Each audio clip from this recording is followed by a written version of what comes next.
Hey, Palo Verde Tigers, this is Mr. Win again. If you're a baller and you have an extra TV or an extra monitor lying around, I'm going to show you how to connect it to your Chromebook so that you have extra screen space. It's something your teachers and I already do in the classrooms with our smartboard, so I thought I'd share the trick with you too.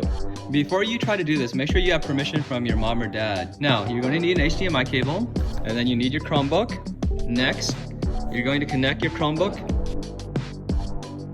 Now, if your TV doesn't recognize your Chromebook, just grab the remote controller and check the HDMI input until it matches the one that's connected to your Chromebook. Now, this isn't what we want. This is called screen mirroring. Screen mirroring means that everything you do on your laptop is what you see on the TV. So if I move my mouse around on my laptop, it's moved around on the TV as well. If I play this video right here, it'll play on the TV as well.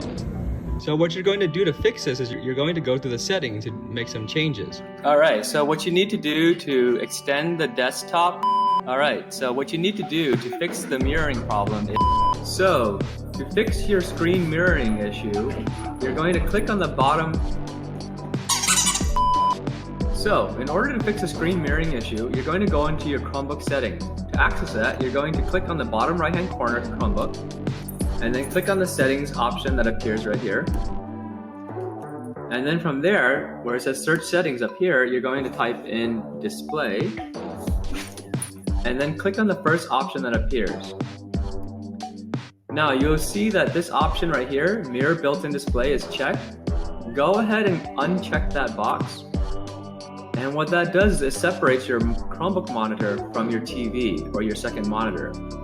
Now go ahead and click on the second rectangle. The first rectangle, built-in display, that's always going to be your Chromebook.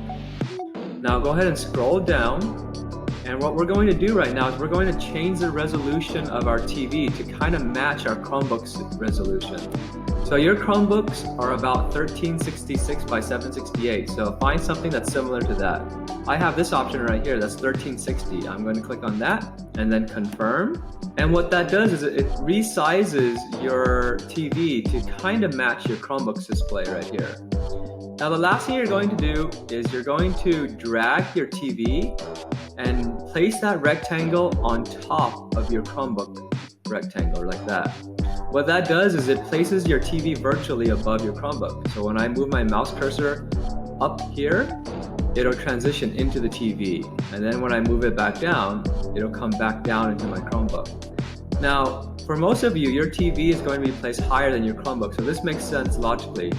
If you are using a second monitor, I would place this rectangle either to the left or to the right of your Chromebook, depending on where your monitor is in real life. So this is my setup right now. On my laptop, I have Zoom up and running, but if I move my mouse up past the screen, it'll go into the TV. So do you guys see how that transitions? I'm gonna do the same thing. This is my TV up here. I'm gonna move my mouse cursor down, and it's gonna transition back into my Chromebook. And you can drag windows up and down between the two screens. So this is a neat trick you can use during class if you have an extra TV or an extra monitor so that you have more screen space. But remember, if grandma or mom says get off for her telenovelas, you better do it. Here's a quick look at my setup for what I have when I'm working at home. So I have two extra monitors connected to my one laptop, and you can see I'm doing different things on it. And then I have my Chromebook over there. And then I have my dog, Dante, on the bottom. Say hi, Dante. Okay. Sit, Dante. Okay. Stand, Dante. Okay. Speak, Dante. Lie there and do nothing, Dante. Good boy, Dante. You did it. Good boy.